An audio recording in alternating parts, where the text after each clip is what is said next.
Have you ever used an infinite money glitch in GTA or The Sims? The kind that instantly gives you millions and millions of dollars without putting any effort in? But did you know this actually happened in real life? ATM glitch. ATM glitch. ATM glitch. ATM glitch. Late last year, a loophole that started on TikTok that led Chase Bank customers to pull out over $600,000 in so-called free money. Here's the thing about free money. It always comes with a catch.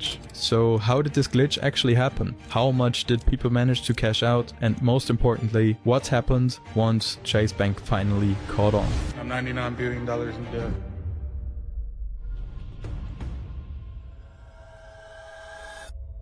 If you were mindlessly scrolling through TikTok in 2024, you might remember videos of people showing stacks of cash, ATM receipts and bank account balances that just looked fake. Suddenly you start noticing all these words floating around. Infinite money glitch. Overnight it spread like wildfire, and I do mean it spread everywhere. From your broke-ass friend to your co-worker, everyone knew about the infinite Chase Bank money glitch. Was this some sort of secret banking loophole that those elites didn't want you to know about? Well, TikTok started to be flooded with success stories of people pulling off this glitch, and people were not just gonna watch from the sidelines, they ran to have a taste of it themselves.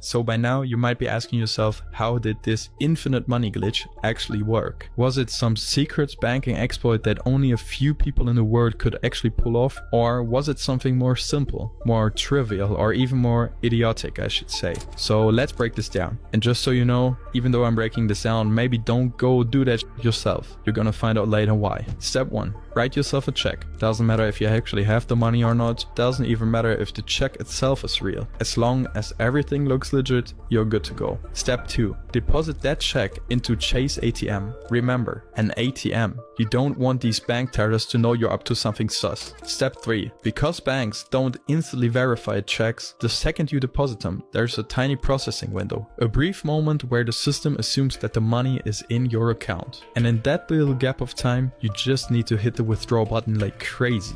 The ATM spits out the money and you just walk away with the free stacks. Now, repeat this 1,000 times and you'll be a multimillionaire in no time. Easy work, right?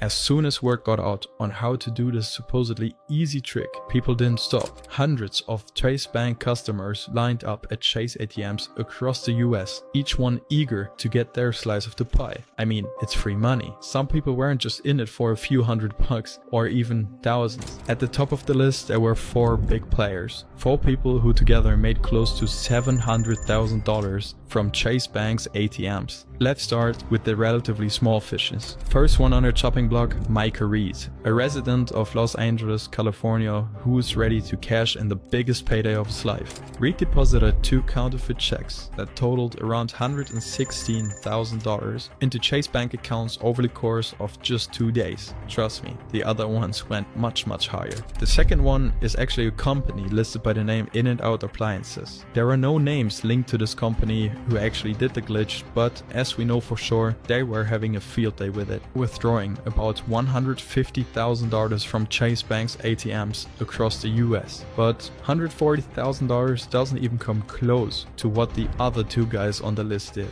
Next, there's a self-proclaimed music god, the owner of Risk Boss Music. I know, the name might be too good to be true, but trust me, it is. His company was apparently doing well over $254,000 because of the infinite money glitch. The only problem, none of their money was actually real. According to court documents, Rajic deposited multiple fake checks totaling a near $250,000, and he managed to get away with cashing over $150,000 before Chase Bank realized what's happening. And just in case you were wondering where all that cash went, yeah, I mean, he posted music videos and Instagram shorts where he was waving stacks upon stacks of cash. He lived the true GTA in life. In case you were keeping score, that's 3 people down, and the last one, he really took the crown. In Houston, authorities tracked down a so-called masked man, the biggest player in this whole scheme. Allegedly, he deposited over $335,000 into his account, just casually, like he just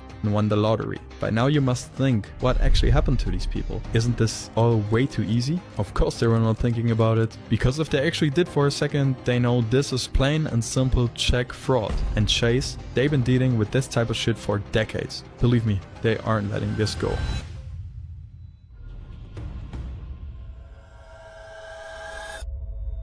As soon as hundreds of suspicious transactions had been made all over the US, Chase did what Chase does best. They shut it down. Hundreds of accounts that participated in the scheme were frozen. Funds were reversed, and the people who actually thought they were going to get away with this woke up to seeing their balances in the negative thousands. One day they were just rolling in stacks of free cash, and the next they owed more money to Chase Bank than they had ever seen in their lives. Some of them were actually surprised. Like, what the f did they think was gonna happen? Chase Bank, one of the biggest corporations in the US, would just let them take hundreds of thousands of dollars from them? Absolutely not. This was a bank robbery in broad daylight, and one thing you should never do is try to rob a bank. Frozen accounts and reversing of funds was Chase Bank's way to still go easy. Do you remember those 4 names we were talking about before? Of course, Chase had something special planned for all of them. If you run into a bank with AKs and take hundreds of thousands of dollars from them, they don't just take the money back, right? They take you to court.